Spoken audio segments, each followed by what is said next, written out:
On a quiet afternoon in late February 2013, a woman named Janine Jones stepped out of a car in a Northport, Florida shopping center and into the most consequential moment of her life. She had been in the vehicle with a friend and a recent business acquaintance, wrapping up a midday meeting that, from her point of view, had gone smoothly. Janine was balancing a hectic schedule, busy running a growing property business, and had taken the meeting inside the car, partly to make a quick drive-by of a house they would later discuss, but the ordinary scene of people ending a short meeting and gathering, their things quickly dissolved into chaos. Janine had barely walked a few steps from the car when the parking lot swarmed with law enforcement. To outsiders, this woman, a 49-year-old mother and local entrepreneur, had appeared composed that day. To investigators, however, the calm exterior concealed a complicated, alarming web of events that was only beginning to emerge. Before we go any further, if you find this narrative engaging and want more true crime examinations like it, please consider liking and subscribing to the channel that produced the original telling. It helps creators continue their work. But now, the facts, the friends, the lies, and the choices that led Janine Jones from a small-town life to a dramatic police takedown. Janine's story begins years earlier with Max, a carpenter she met in early 1991. Their connection felt immediate and serious, so much so that after only a few months they married in a modest church ceremony that October. For a while, the couple managed on modest means, and their family grew. A son, Zach, arrived the following summer and a daughter, Alex. In 1994, the Jones household was not wealthy, but it was tightly knit. Neighbors knew them, church members recognized them, and the family cultivated a friendly, respectable image. Money, however, kept them on edge. Janine shifted through jobs while Max's carpentry earnings carried the family. The financial squeeze bred strain. Max worked extra gigs. Tensions flared between the couple. Then, in 1998, their marriage suffered a public blow when Janine, then employed at the Charlotte County Jail, was implicated in an affair with an inmate. Letters she'd passed to the prisoner were discovered after someone alerted supervisors, and Janine resigned before formal questioning could occur. The revelation rippled through their lives. Public scandal and private betrayal combined with pre-existing money problems to leave the marriage fractured. They remained together for the children, but the spark was gone. Longtime family friends, people like John Chamberlain, who had known the Joneses through church and neighborhood life, noticed the change and watched as the couple drifted apart. Yet even for those who sensed trouble in the marriage, nothing could prepare them for what came next. Despite the cracks in their relationship, Janine and Max Jones managed to settle into a kind of uneasy rhythm. They lived under the same roof, raised their children together, and projected the image of stability to their church friends and neighbors. Many couples in similar circumstances find ways to coexist. They split social time, avoid sensitive subjects, and focus on the children. For the Jones family, that became the unspoken arrangement. Their children, Zach and Alex, were growing into teenagers, and both parents were determined to maintain strong bonds with them, even if their own marriage had lost its warmth. For years, this functional but fragile peace held steady. Max threw himself into work as he always had, carpentry projects, side jobs, and the exhausting grind of doing whatever he could to keep bills paid. Janine, for her part, shifted her focus more to friends and casual socializing. Outsiders could see that the couple rarely shared the closeness they once had, but no one suspected what was looming on the horizon. In 2011, Max's health began to unravel with terrifying speed. A man who had been active and sturdy for most of his life suddenly found himself plagued by severe stomach and intestinal distress. It wasn't just occasional discomfort. He was in and out of hospitals, admitted for episodes where he could barely keep food down, and his weight began to drop drastically. The shift was so startling that even acquaintances who only saw him sporadically were shocked by how frail he appeared. Doctors, strangely, could not pinpoint the cause. Test after test revealed nothing conclusive. Specialists were consulted, but each hospital visit ended without a clear explanation. The uncertainty only deepened the anxiety within the Jones household. For Zach and Alex, it was painful to watch their father, once the strong, reliable figure who worked tirelessly for them, wither before their eyes. For Janine, at least outwardly, it was another hardship in a long line of difficulties. She told friends she was doing her best to support him, while also holding the family together financially and emotionally. But as the months went on, the unanswered questions about Max's condition weighed heavily on everyone. Could it be a rare illness? Something genetic? Something environmental? The family clung to the hope that doctors would eventually uncover the problem and that Max would recover. Tragically, that day never came. Just 3 days after Thanksgiving in 2011, the family's worst fears came true. Max was found in his bedroom in a state of collapse. His skin was pale, his body clammy, and his responses slow and fading. Janine and the children dialed 911 in panic. Dispatchers instructed them to start CPR, and moments later, paramedics rushed through the door and took over. Despite their efforts, nothing could be done. Max Jones was pronounced dead soon afterward.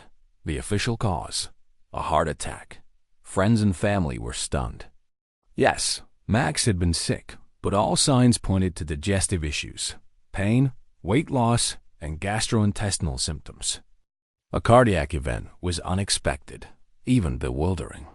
Neighbors, church members, and longtime friends like John Chamberlain mourned him deeply, puzzled by how suddenly things had turned.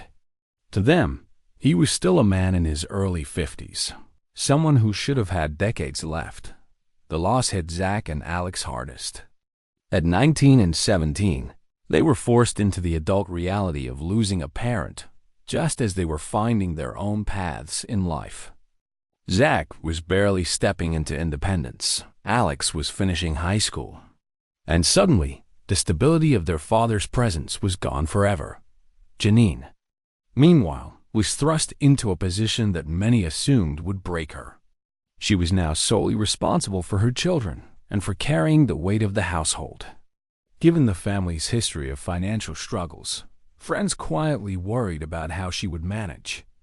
Bills, college expenses, daily living costs, it all seemed overwhelming for a woman who had already faced scandals, marital troubles, and years of economic strain.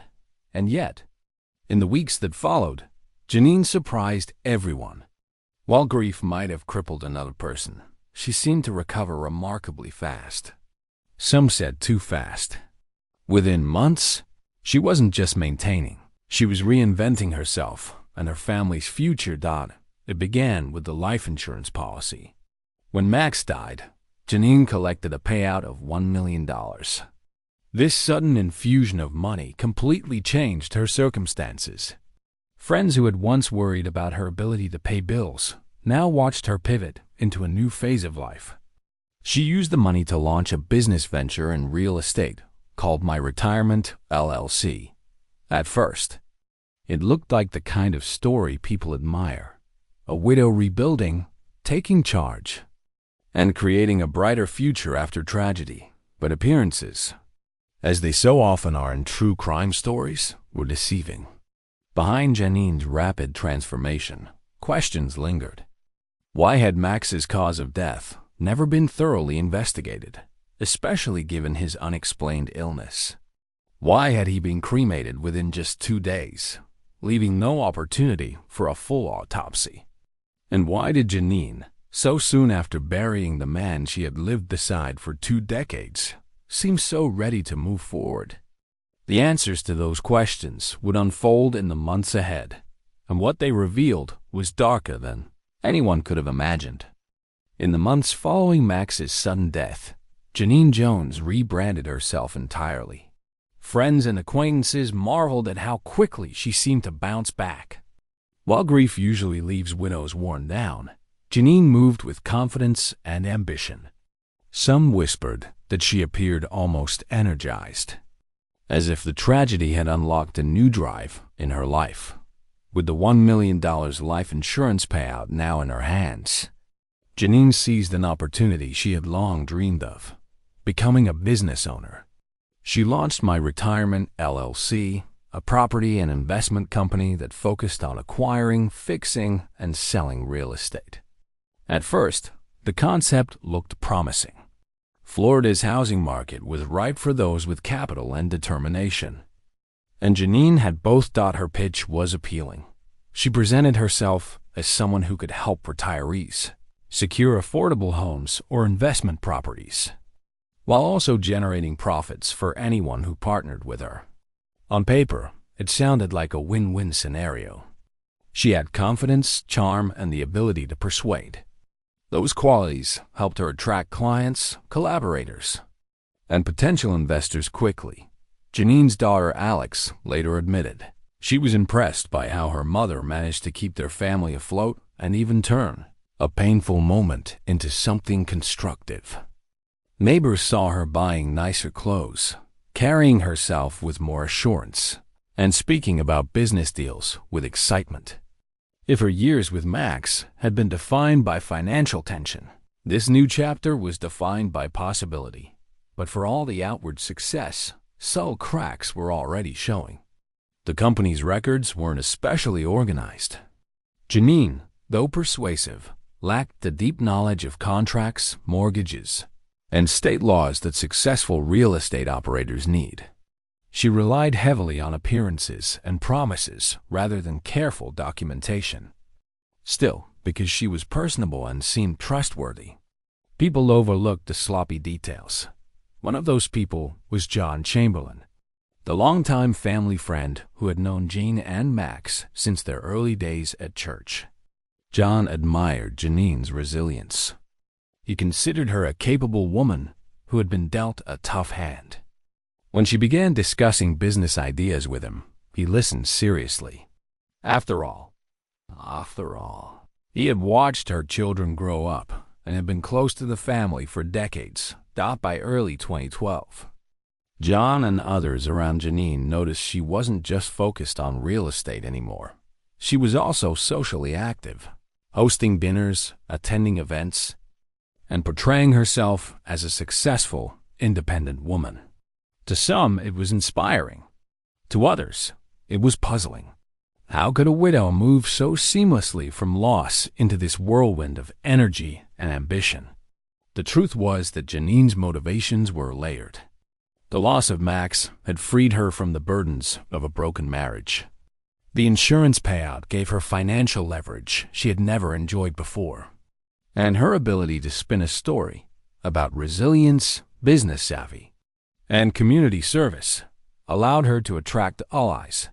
But while she was reinventing herself, she also became entangled with people who would later play crucial roles in her downfall. She was forging partnerships and friendships that seemed beneficial in the moment but would ultimately expose her. Manipulative streak behind her warm smile and polished sales pitch. Janine's habits of cutting corners, bending truths, and using charm to sidestep scrutiny were setting a dangerous precedent. Her business was not just a second chance. It was the stage on which her next set of deceptions would unfold, and soon. Those deceptions would lead her into relationships and financial entanglements that spiraled far beyond her control. But appearances, as they so often are in true crime stories, were deceiving. Behind Janine's rapid transformation, questions lingered. Why had Max's cause of death never been thoroughly investigated, especially given his unexplained illness? Why had he been cremated within just 2 days, leaving no opportunity for a full autopsy? And why did Janine, so soon after burying the man she had lived beside for 2 decades, seem so ready to move forward? The answers to those questions would unfold in the months ahead, and what they revealed was darker than anyone could have imagined. Janine Jones had always been socially skilled, but in the years after Max's death, her ability to draw people and reached new levels.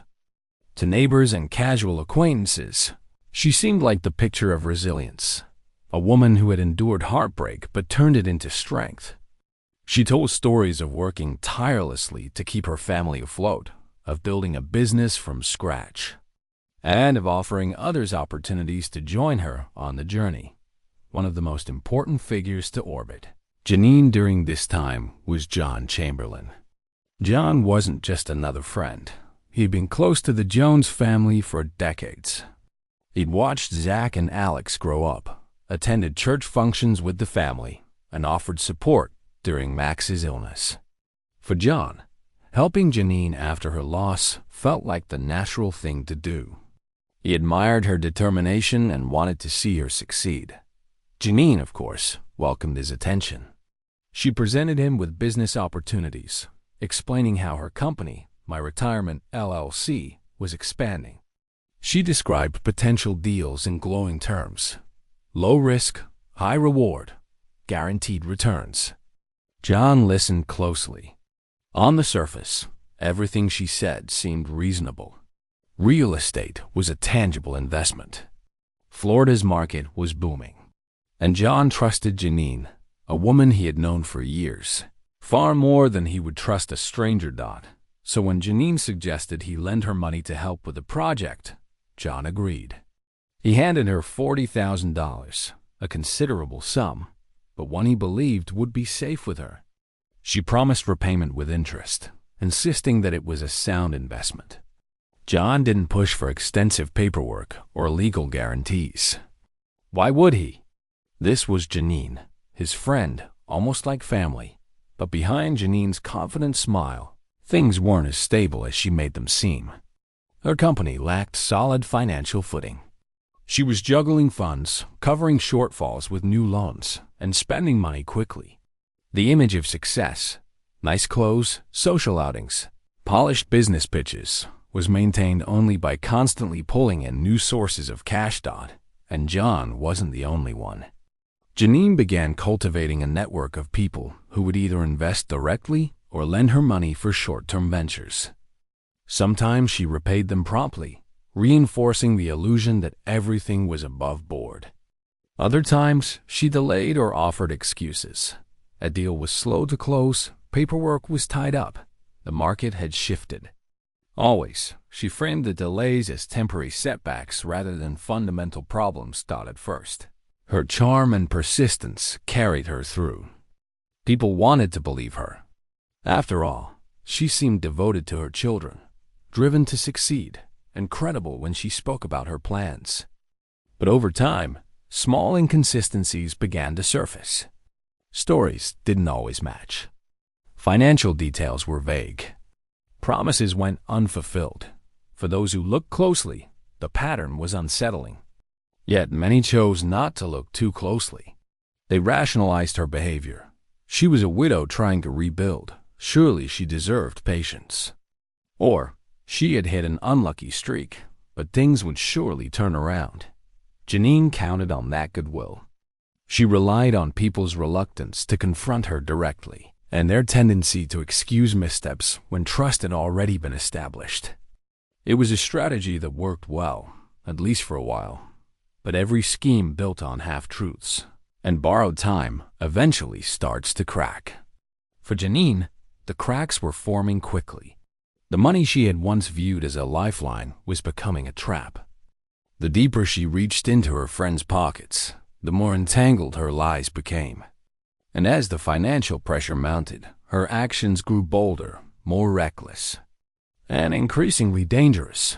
What had started as an effort to reinvent herself after tragedy was evolving into something darker, a web of deception where loyalty was exploited. Friendships were betrayed, and trust became a weapon. And soon, those deceptions would collide with law enforcement in a way Janine could no longer talk her way out of. By late 2012, Janine Jones had transformed herself into something of a local figure. She wasn't a celebrity, but in Northport and the surrounding Florida communities, people recognized her name through real estate circles and word of mouth. She carried herself like a successful entrepreneur, a woman who had weathered hardship and come out stronger. But beneath that polished exterior, the financial reality was unraveling. Her company, My Retirement LLC, was struggling to maintain any real footing. Janine wasn't turning consistent profits. Instead, she was surviving by pulling in money from anyone willing to lend it. Each new loan was used to pay off earlier obligations or to keep up appearances of success. It was a classic juggling act. As long as more money kept coming in, the illusion held. But if the flow stopped, everything would collapse, and Janine knew how to keep the flow going. She had mastered the art of persuasion. To one person, she might emphasize her role as devoted mother working to secure her children's future. To another, she would highlight a specific deal that sounded like a sure bet, a property ready to flip, a buyer lined up, paperwork just about to finalize. Her pitches changed depending on the listener, but her strategy was always the same: blend personal trust with financial promise. One of her strengths and dangers was how she blurred the line between friendship and business. People like John Chamberlain weren't just investors. They were friends, confidants, sometimes even surrogate family. Lending her money didn't feel like a cold transaction. It felt like helping someone they cared about. That emotional connection made them more willing to overlook missing documents or vague explanations. But as 2012 gave way to 2013, the juggling act became harder to sustain.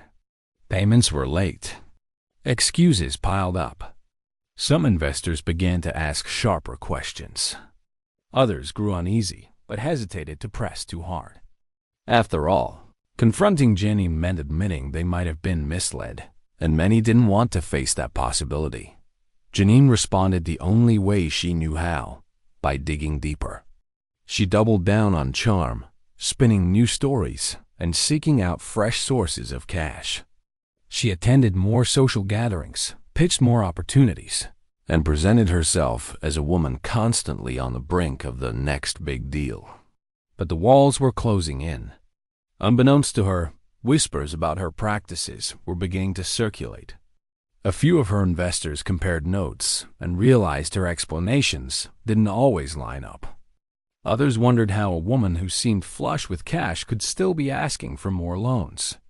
The inconsistencies were too glaring to ignore forever. And in the background, law enforcement was beginning to pay attention. Financial fraud, especially when it involves large sums and multiple victims, rarely stays hidden indefinitely. Investigators had started piecing together complaints, reviewing transactions, and looking more closely at Janine's growing network of investors. To the outside world, Janine continued her performance: the polished businesswoman, the determined single mother, the woman who had turned tragedy into triumph. But to those paying closer attention, the shine was fading. The cracks in her story were spreading, and the truth was seeping through. Janine believed she could talk her way out of any problem, that charm and confidence could erase suspicion. But charm has limits. And by early 2013, those limits were about to be tested in the most dramatic way possible. Her house of cards was teetering. And with every new lie, every new borrowed dollar, it moved closer to collapse. By the beginning of 2013, Janine Jones was living on borrowed time. Her business was hollow, her debts were mounting, and her web of lies was fraying. What she didn't know was that investigators had already been watching, quietly building a case. To them, Janine wasn't just a struggling entrepreneur. She was a suspected fraudster manipulating friends, exploiting trust, and siphoning tens of thousands of dollars into her own pockets. The breaking point came in February. By then, Janine had entangled herself in yet another deal, one that gave law enforcement the opening they needed. Investigators had arranged a controlled meeting with her, carefully monitored and documented.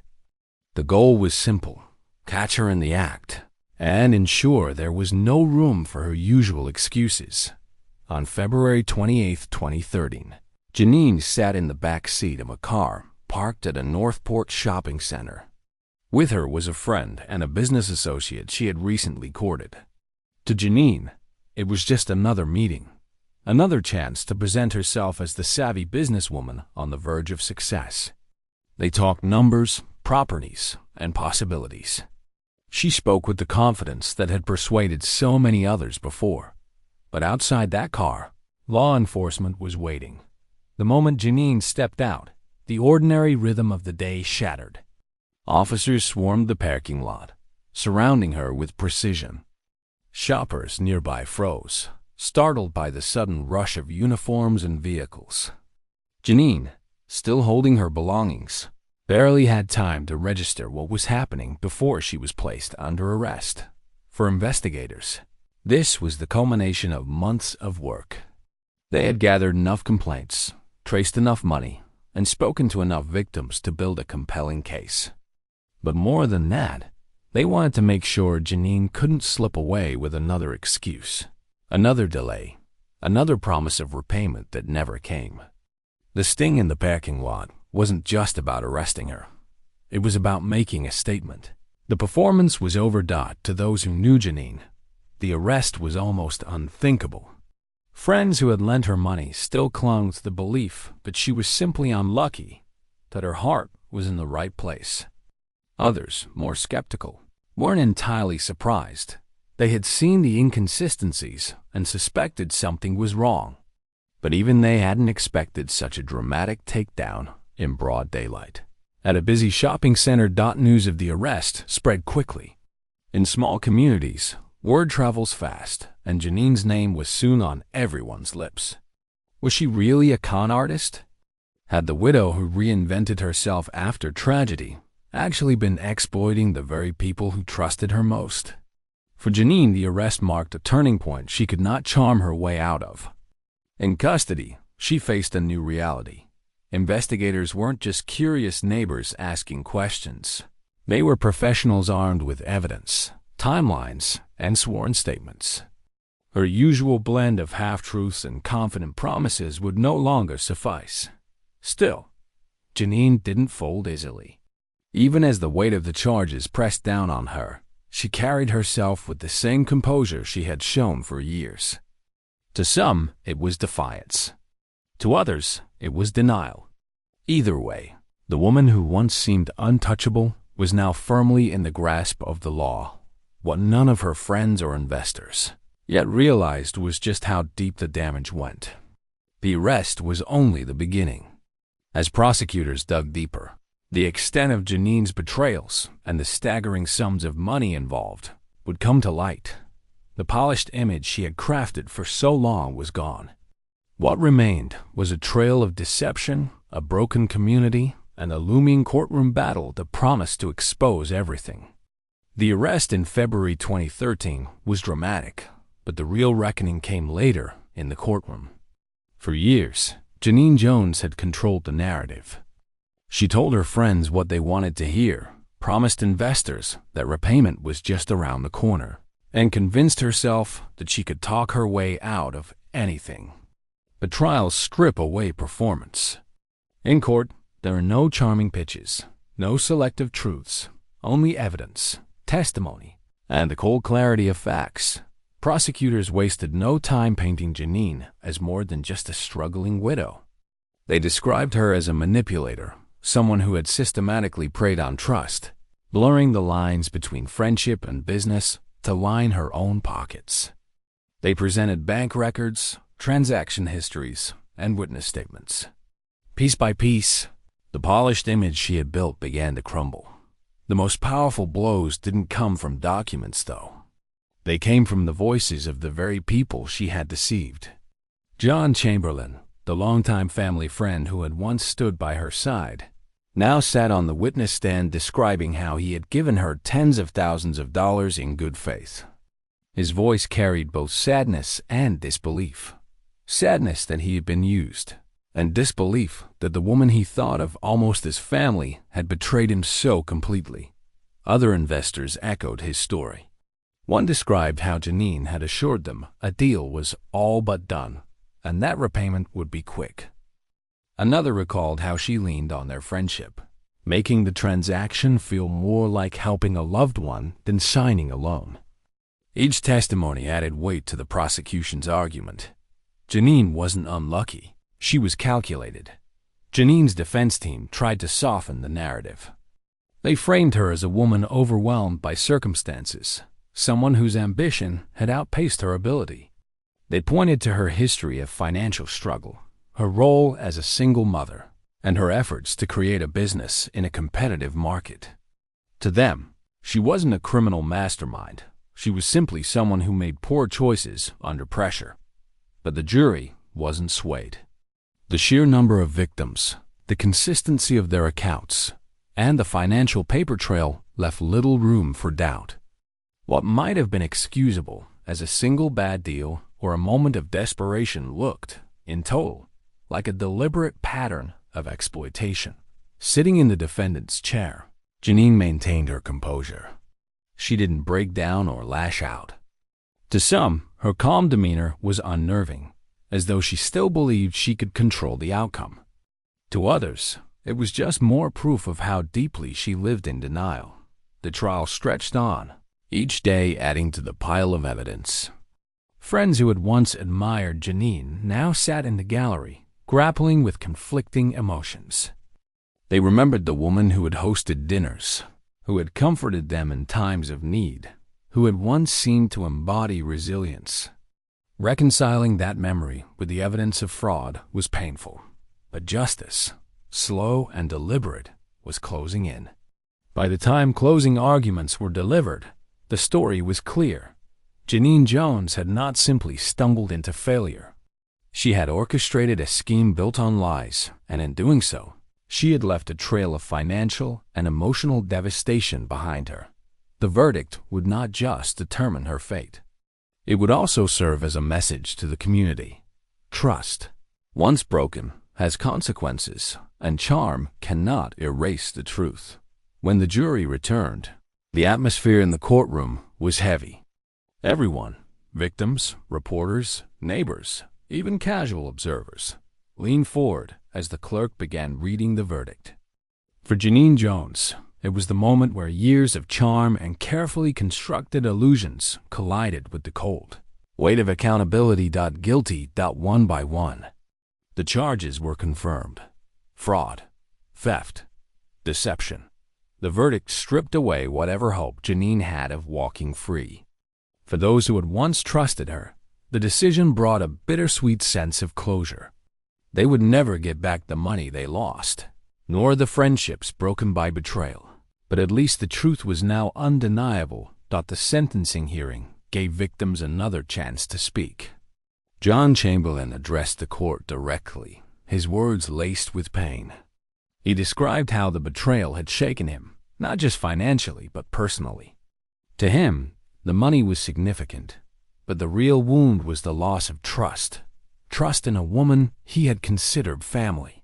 Other victims echoed his sentiments, explaining how Janine's actions had not only cost them savings, but had left scars on their ability to trust anyone again. When it was her turn to speak, Janine maintained her calm exterior. Some expected tears or an apology. Instead, she offered explanations. She spoke of her struggles as a widow, her attempts to build something meaningful, her missteps along the way. To some, it sounded like denial. To others, it was proof that she could never fully acknowledge the harm she caused. The judge, however, was unmoved. In delivering the sentence, the court emphasized that Janine's crimes were not accidents or single mistakes. They were choices repeated and deliberate, carried out over months and years. She had preyed on relationships, weaponized trust, and exploited the very people who tried to support her. The sentence was lengthy, enough to ensure that Janine's days of orchestrating new schemes were over. She was led from the courtroom in shackles, her once polished image reduced to that of an inmate. For her children, Zach and Alex, the moment was devastating. They had already endured the loss of their father. Now they faced the public downfall of their mother. Their family, once viewed as wholesome and tightly knit, had been dismantled by lies. In the community, reactions were mixed. Some felt vindicated, saying they had always sensed something off about Janine's rapid transformation after Max's death. Others expressed sorrow, remembering the woman she used to be and struggling to reconcile that with the convicted fraudster in the headlines. As the years passed, Janine's story became a cautionary tale. People who once considered lending money to a friend thought twice. Neighbors became a little less trusting, a little more guarded. The case was a reminder that appearances can deceive, and that even the most charming smile can hide dangerous intentions. For true crime followers, the saga of Janine Jones offered all the elements of a gripping narrative: love, betrayal, financial intrigue, and a dramatic fall from grace. But for those who lived it, the victims, the children, the friends, it was far more than a story. It was a wound that would never fully heal. Janine's downfall was not just about greed. It was about the cost of broken trust, the ripple effect of lies, and the way deception corrodes communities from the inside out. And in the end, her story stands as a stark reminder. No matter how carefully constructed, no house of cards can stand forever.